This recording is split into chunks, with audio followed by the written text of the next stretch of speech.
Hello student. See, in today's lecture we will see that about the new topic, and that new topic is trigonometric functions. तर आज आपण नवीन topic पाहणार आहोत आणि टॉपिकचं नाव काय आहे? Trigonometric functions. मग हा ट्रिग्नोमेट्रिक फंक्शन्स हा टॉपिक आपण आज पाहणार आहोत. लिहा तुम्ही नोटबुकमध्ये.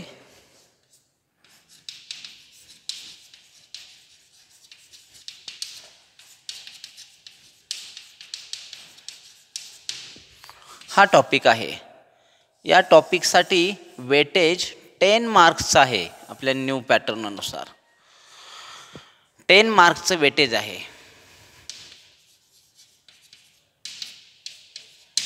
10. आता या टॉपिकमध्ये जी पहिलीच कन्सेप्ट आहे ती कोणती आहे? Trigonometric equations. ट्रिग्नोमेट्रिक इक्वेशन्स कुणाला म्हणायचं?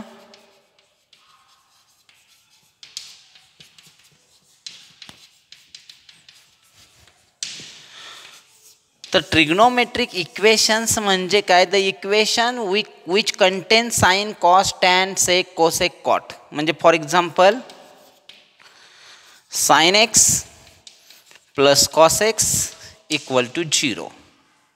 Number 1. Number 2 tan x plus 1 equal to 0 in this way. Number 3 sin square x plus cos square x equal to 1 etc. यांना काय म्हणायचं? Trigonometric equations. पहा,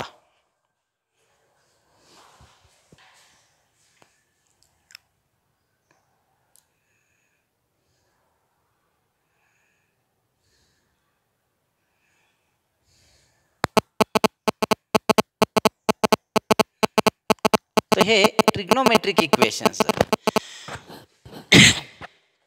आता यानंतरनं ट्रिग्नोमेट्रिक इक्वेशन्स पाहिल्यानंतर पुढे आपल्याला ट्रिग्नोमेट्रिक इक्वेशन्स सॉल्व करायचे आहेत. आणि ट्रिग्नोमेट्रिक इक्वेशन्स सॉल्व करण्यामध्ये पहिली जी कन्सेप्ट आपल्याला अभ्यासायची आहे ती कोणती आहे? तर पहा, very first concept is that about the polar coordinate and Cartesian coordinate. कोणती कन्सेप्ट? मी पहा,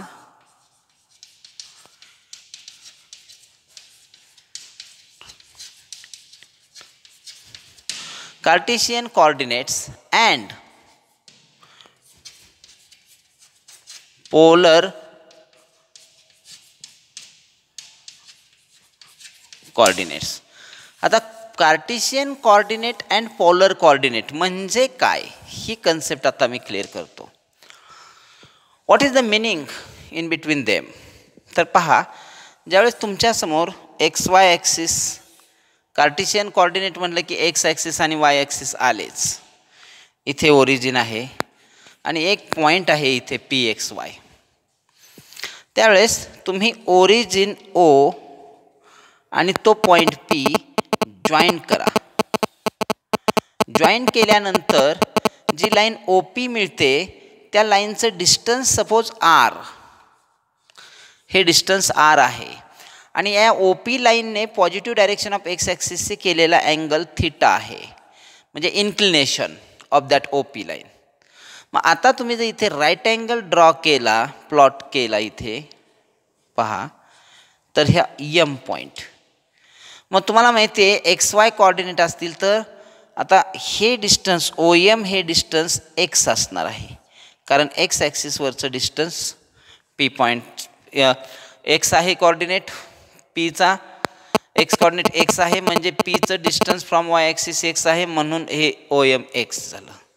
same thing here, this part is y. आणि आता तुम्ही राईट अँगल ट्रायंगलमध्ये, या राईट अँगल ट्रायंगलमध्ये साईनची डेफिनेशन यूज केली तर पहा, sine theta equal to opposite side upon hypotenuse म्हणजे Y upon R. That is y upon r. Therefore y equal to r sin theta. हे रिलेशन तुम्हाला मिळालं, पहिलं रिलेशन. त्यानंतर दुसरं रिलेशन काय मिळतंय पहा, cos theta equal to adjacent side upon hypotenuse म्हणजे x upon r and therefore x is equal to r cos theta. हे दुसरं रिलेशन मिळालं. पहा, y equal to r sine theta, x is equal to r cos theta. आणि मग त्यांचा जर ratio घेतला तुम्ही, पहा जर रेशो घेतला तर टॅन थिटा इक्वल टू काय येणार आहे पहा, टॅन थिटा इक्वल टू म्हणजे साइन अपॉन कॉस म्हणजे वाय अपॉन एक्स येणार. आरला आर कॅन्सल. हे तिसरं रिलेशन मिळालं तुम्हाला. थर्ड, टॅन थिटा म्हणजे वाय अपॉन एक्स. आणि हा पायथागोरस आहे थेरम, राईट अँगल ट्रायंगल म्हणजे X square plus Y square equal to R square. हे चौथं रिलेशन तुम्हाला मिळालं. पहा, पोलर कोऑर्डिनेट सिस्टीम, मग एखादा पॉईंट पी आहे हा, तर हाच कसा डिनोट केला जातो, पी ऑफ थिटा, याला पोलर कोऑर्डिनेट म्हणायचं म्हणजेच पी आर थिटा. थिटा आणि आर मध्ये जे कोऑर्डिनेट आहेत पॉईंटचे त्याला पोलर कोऑर्डिनेट म्हणायचं आहे. आणि एक्स वाय मध्ये जे आहेत त्याला कार्टेशियन कोऑर्डिनेट म्हणायचं आहे. पोलर कोऑर्डिनेट कसे फाइंड आउट केले जातात, एक्स आणि वाय आणि आर आणि थिटामध्ये रिलेशन्स कोणते आहेत ते सर्व इथे तुम्हाला क्रिएट करून दाखवलं आहे मी. मग x is equal to r cos theta कसे आले, y equal to r sine theta कसे आले, टॅन थिटाचा आन्सर वाय अपॉन एक्स कसा आला आणि x square plus Y square equal to R square कसे आले. That is the important part for Cartesian coordinate and polar coordinate. पहा एकदा,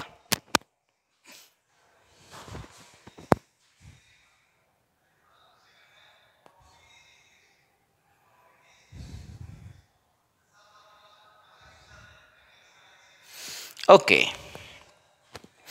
आता तुम्हाला पोलर कोऑर्डिनेट सिस्टीम आणि कार्टेशियन कोऑर्डिनेट सिस्टीम जर समजली असेल तर त्याच्या पुढचा पार्ट पहा, साइन कन्व्हेन्शन म्हणजे कोण कुठे पॉझिटिव्ह आणि कोण कुठे निगेटिव्ह असतं ते आपल्याला पाहायचं आहे.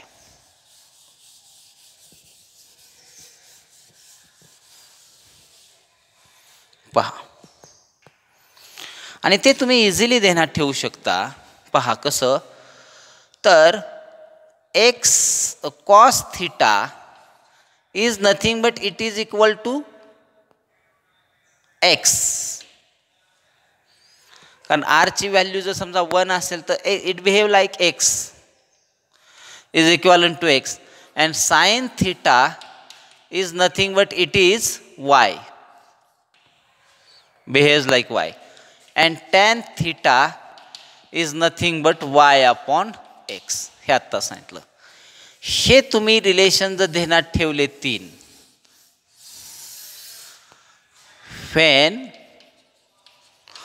r equal to 1 म्हणजे cos म्हणजे x आहे, x ॲक्सिस आहे, साइन म्हणजे y आहे, y ॲक्सिस आहे, आणि tan म्हणजे y अपॉन x दोघांचा रेशो आहे.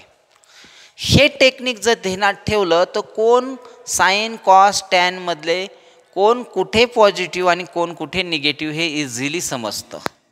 कसं पहा, हे क्वाड्रंट तुम्हाला माहिती आहेत, एक्स ॲक्सिस हा वाय ॲक्सिस. आता इथे तुम्हाला माहिती आहे एक्स आणि वायचा विचार केला तर हे नेहमी पॉझिटिव्हच असतात पहिल्या क्वाड्रंटमध्ये. दुसऱ्या क्वाड्रंटमध्ये एक्स वायचा विचार केला तर एक्स निगेटिव्ह असतो, वाय पॉझिटिव्ह असतो. तिसऱ्या क्वाड्रंटमध्ये एक्स वायचा विचार करून आपण काय लिहिणार आहे पहा, दोघेही निगेटिव्ह असतात. आणि चौथ्या क्वाड्रंटमध्ये हे टेक्निक तुम्ही ध्यानात घ्या बरं का, हे बुकमध्ये टेक्निक दिलेले नसतात. इन शॉर्ट स्मार्ट मेथड आहे ही, ठीक आहे. आणि त्यानंतर x Y is equivalent two plus minus, कारण वाय निगेटिव्ह असतो, एक्स पॉझिटिव्ह असतो इथे ओरिजिन. मग आता तुम्हाला इथेच सांगितलंय एक्स म्हणजे कॉस आणि वाय म्हणजे साईन, त्यामुळे तुम्हाला इथे समजून गेलेलं आहे. आता इथे काय होणार आहे पहा, कॉस साईन प्लस प्लस, इथे काय होणार आहे कॉस साईन मायनस प्लस. म्हणजे इकडे कॉस कसा असतो, निगेटिव्ह असतो. इथे काय होणार आहे cos sine minus minus. Third क्वाड्रंटमध्ये दोघेही मायनस असतात आणि यांचा रेशो म्हणजे टॅन असतो. Fourth cos sine plus minus, हे साईन कन्व्हेन्शन मिळालं. आणि टॅन म्हणजे रेशो असतो, टॅन रेशो म्हणजे निगेटिव्ह निगेटिव्हचा रेशो पॉझिटिव्ह. टॅन पहिल्यात आणि तिसऱ्यात पॉझिटिव्ह येणार आणि इकडे निगेटिव्ह येणार दुसऱ्यात आणि चौथ्यात. हे तुमच्या ध्यानात आलं पाहिजे. हे साईन कन्व्हेन्शन आपल्याला ध्यानात घ्यायचं आहे. त्यानंतर हा पहिला क्वाड्रंट आहे तो की कोणत्या मेजरमेंटचा आहे, 0 is less than equal to theta, theta is less than equal to π/2. त्यानंतर दुसरा क्वाड्रंट आहे तो π/2 is less than equal to theta, theta is less than equal to π. तिसरा क्वाड्रंट आहे तो pi is less than equal to theta, theta is less than equal to 3π/2. आणि चौथा quadrant आहे तो 3π/2 less than equal to theta and theta is less than equal to 2π. बघा या डायग्राममधून आपण काय कंप्लीट केलेलं आहे ते साइन कन्व्हेन्शन पहा. कोण पॉझिटिव्ह आणि कोण निगेटिव्ह हे इथं आपल्याला समजतंय.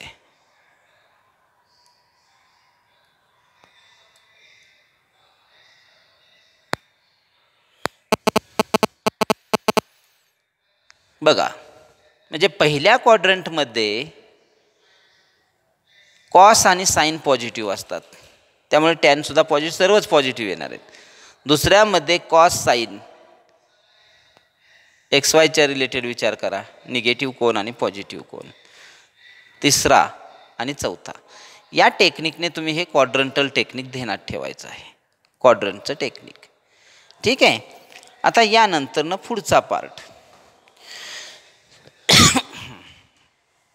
बघा. मी काय काय सांगितलं, साइन कन्व्हेन्शन, त्यानंतर काय अगोदर काय सांगितलं, पोलर कोऑर्डिनेट कार्टेशियन कोऑर्डिनेट, त्यानंतरनं काय सांगितलं आता, sine convention of sine cos.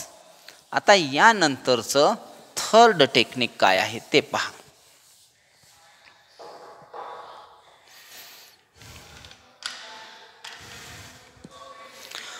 Principal solution of trigonometric equation, ही कन्सेप्ट आहे. कोणती,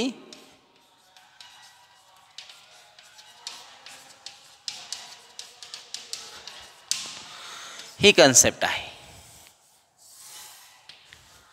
principal solution means what, if theta is principal solution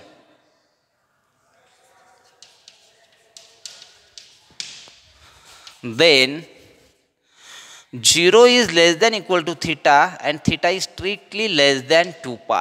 हे लक्षात ठेवा. म्हणजे 0 to 2π मधला अँगल 2π ला सोडून, 2π इज नॉट प्रिन्सिपल सोल्युशन. ठीक आहे. मग हे कसं फाइंड आउट केलं जातं, तर परत एक्स ॲक्सिस आणि वाय ॲक्सिसच येतो. X axis Y axis origin. हा पहिला क्वाड्रंट म्हणजे टेबल व्हॅल्यूज. म्हणजे तुम्हाला माहिती आहेत ना, 0 डिग्रीसाठी, 30 डिग्रीसाठी, 45 डिग्रीसाठी, 60 डिग्रीसाठी आणि 90 डिग्रीसाठी ज्या टेबल व्हॅल्यूज आहेत ना, त्या टेबल व्हॅल्यूज यूज करून व्हॅल्यू फाइंड आउट करायचे असतात. तो फर्स्ट क्वाड्रंट, कारण फर्स्ट क्वाड्रंट 0 to 90 असतो, सगळे पॉझिटिव्ह असतात. आता दुसरा जो क्वाड्रंट आहे हे फर्स्ट क्वाड्रंटबद्दल मी सांगितलं. आता ह्या सेकंड क्वाड्रंटबद्दल मी काय सांगतो तेही तुम्ही प्रिन्सिपल सोल्युशनसाठी लक्षात ठेवा. या क्वाड्रंटचा अँगल आहे आणि तो आहे pi minus theta. It is very important angle for second quadrant. आणि थर्ड क्वाड्रंटचा प्रिन्सिपल सोल्युशन फाइंड आउट करण्यासाठीचा अँगल आहे तोही मी तुम्हाला, कोणतीही ट्रिग्नोमेट्री असू द्या, हा अँगल तुम्ही ध्यानात ठेवायचा आहे. पाय प्लस थीटा कोणासाठी अँगल आहे? थर्ड क्वाड्रंटसाठी. आणि फोर्थ क्वाड्रंटसाठीचा जो अँगल आहे अलाइड अँगल